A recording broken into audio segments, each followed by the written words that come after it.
Hi అండి, అందరికీ నమస్కారం. ఈరోజు నేను చేసే రెసిపీ వచ్చేసి టమాటో రైస్ అండి. చాలా టేస్ట్‌గా ఉంటది. చాలా సింపుల్ ప్రాసెస్ కూడా. ఈ వీడియో నేను షూట్ చేసి కూడా ఆల్మోస్ట్ 20 డేస్ అవుతుందండి. అప్పటినుంచి ఎందుకు అప్లోడ్ చేయట్లేదు, మీ ఛానల్‌లో వీడియోస్ కూడా ఏమీ రావట్లేదు అని మీరు అనుకోవచ్చండి. నిజమేనండి, నా ఛానల్‌లో వీడియోస్ ఏమీ రావట్లేదు. ఎందుకో రీజన్ నేను త్వరలోనే వీడియో అప్లోడ్ చేస్తానండి. ఇప్పటి వరకు కూడా సబ్స్క్రైబర్స్ ఎదురు చూస్తూ ఉంటారు కదండి, వాళ్ళ కోసమైతే ఈ చిన్న వీడియో పెడుతున్నాను. ఇప్పటికి కూడా నేను వాయిస్ ఓవర్ అనేది మనస్ఫూర్తిగా ఇవ్వలేకపోతున్నానండి. మ్యూజిక్ పెట్టి పెడదామంటే ఇంకా సబ్స్క్రైబర్స్ని ఇబ్బంది పెట్టినట్టు ఉంటుందని చెప్పేసి నేను ఇంకా వాయిస్ ఓవర్ అయితే ఇస్తున్నానండి. ఫస్ట్ అయితే పొయ్యి మీద గిన్నె పెట్టుకొని 1 టేబుల్ స్పూన్ నెయ్యి, అలాగే 1 టేబుల్ స్పూన్ ఆయిల్ వేసుకున్నానండి.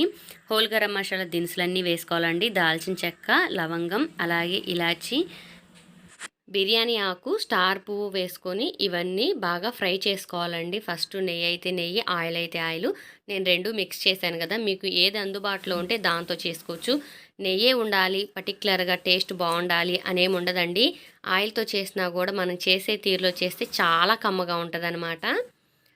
మంచిగా ఫ్రై చేసుకోవాలన్నమాట. ఫస్ట్ ఇవి బాగా ఫ్రై అయినాయి కదండి. 3 పచ్చిమిర్చికి అయితే ఘాట్లు పెట్టి వేశాను. అలాగే ఒక ఆనియన్ సన్నగా పొడవుగా కట్ చేసుకున్నాను. కరివేపాకు, కొత్తిమీర వేశాను. పుదీనా ఆకులు కూడా వేసుకొని ఇవి కూడా బాగా ఫ్రై చేసుకుందాం మనం. ఇవి కొంచెం ఫ్రై అయిన తర్వాత టమాటో నేనైతే ఆనియన్ కట్టర్లో వేసుకొని సన్నగా చాప్ చేసుకున్నానండి. మీరు మిక్సీ అయినా పట్టుకోవచ్చు, లేదంటే నార్మల్గా అయినా కట్ చేసుకోవచ్చు అండి. సన్నగా వీలైనంత వరకు సన్నగా కట్ చేసుకుంటే టమాటో అనేది బాగా సాఫ్ట్గా మగ్గిపోయి ఆ ఫ్లేవర్ అనేది రైస్కి బాగా పట్టిద్ది అనమాట. చూడండి, బాగా ఫ్రై అయినాయి. ఆనియన్స్ కూడా కలర్ చేంజ్ అయినాయి కదా. ఇప్పుడైతే 1 స్పూన్ అల్లం వెల్లుల్లి పేస్ట్ వేసుకుంటున్నానండి. ఇది కూడా బాగా ఫ్రై చేసుకుందాము. టమాటో అయితే నేను ఆనియన్ కట్టర్లో వేసుకొని సన్నగా చాప్ చేసి పెట్టుకున్నాను. ఇప్పుడు ఆ 2 టమాటోస్ కూడా వేసుకొని మనం సాఫ్ట్గా మగ్గిపోయే వరకు కుక్ చేసుకోవాలండి.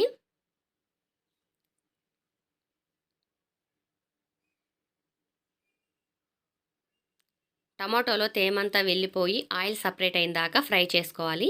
రుచికి సరిపడా ఉప్పు వేశాను. చిటికెడంతా పసుపు వేసుకుందాము. అలాగే 1/2 స్పూన్ గరం మసాలా వేశానండి. హోమ్మేడ్ గరం మసాలా. ఈ ఒక్క గరం మసాలా మనకి చికెన్ కర్రీలోకి కానీ, మటన్ కర్రీలోకి కానీ, బిర్యానీలోకి కానీ, నార్మల్ వెజిటేబుల్ కర్రీలోకి కానీ వేసుకున్నా కూడా చాలా అంటే చాలా టేస్ట్గా ఉంటుంది. ఈ గరం మసాలా నేను చేసిన వీడియో అయితే మన ఛానల్లో ఉంది. ప్లీజ్ ఒకసారి వెళ్ళి చూడండి.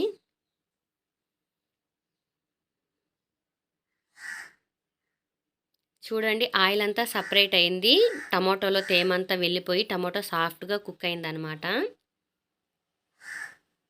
మూత పెట్టి మంటను లో ఫ్లేమ్లోకి పెట్టుకొని కొంచెం సేపు అలాగా కుక్ చేసుకుందాం. చూడండి, ఆయిల్ అయితే పైకి తేలింది.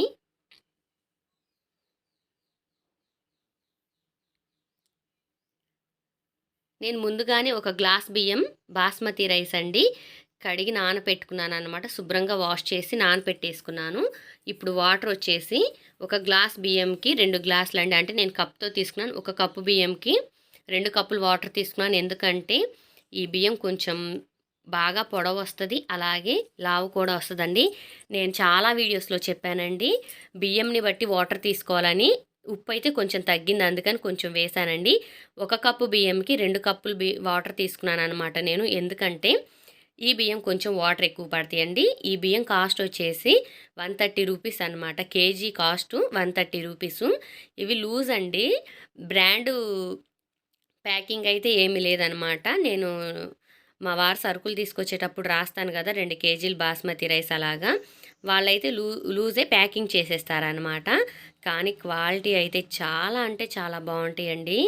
మంచి స్మెల్ అనేది బాగా తెలిసిద్ది అనమాట. ఇది పులావు, ఇది బిర్యానీ అనేది రైస్ వాష్ చేసిన వెంటనే తెలిసిపోయిద్ది అనమాట. బాస్మతి రైస్ చాలా మంచి వాసన వస్తాయి. అలాగే అన్నం ఎక్కడా కూడా ముద్దలా అస్సలు అవ్వదండి. నేను రైస్ ఎక్కువ అయిపోతుందేమో, తీయాల్సి వచ్చిద్దేమో అనుకున్నాను.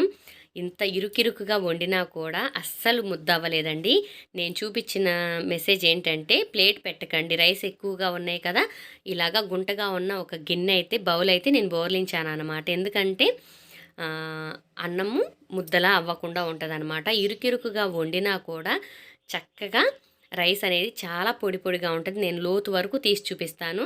చాలా సింపుల్ కదండి, ఎంతో టేస్టీగా ఉండే టమాటో రైస్ అయితే రెడీ అయిపోయింది. ఇది ఎర్లీ మార్నింగ్ చేశానండి, పిల్లలకి టిఫిన్ కింద నేను రైస్ అయితే ప్రిపేర్ చేశానన్నమాట, టమాటో రైసు. చూడండి నేను లోతు వరకు తీస్తాను. రైస్ అనేది పొడి పొడిలాడుతూనే ఉంటుందన్నమాట.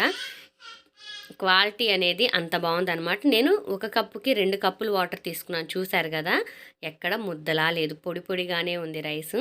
అంత పర్ఫెక్ట్గా పక్కా కొలతలతో, అంటే వంట ఎక్స్పీరియన్స్ ఉన్న వాళ్ళకైతే ఏ బియ్యంకి ఎంత వాటర్ పట్టిద్ది అనేది అర్థమైపోయిద్దండి. నేనైతే ఈ బియ్యంకి 1 కప్పుకి 2 కప్పులు వాటర్ తీసుకున్నాను. నార్మల్ కొన్ని బియ్యంకి అయితే 1 కప్పుకి 1 కప్పున్నర వాటర్ అయితే సరిపోయిద్ది అనమాట. వీడియో అయితే చాలా చిన్న వీడియో పెడుతున్నానండి, ఎందుకంటే నేను ఇన్ని రోజుల నుంచి వీడియో పెట్టకపోవటానికి కారణం త్వరలోనే వీడియో పెడతాను. Please like and share, subscribe.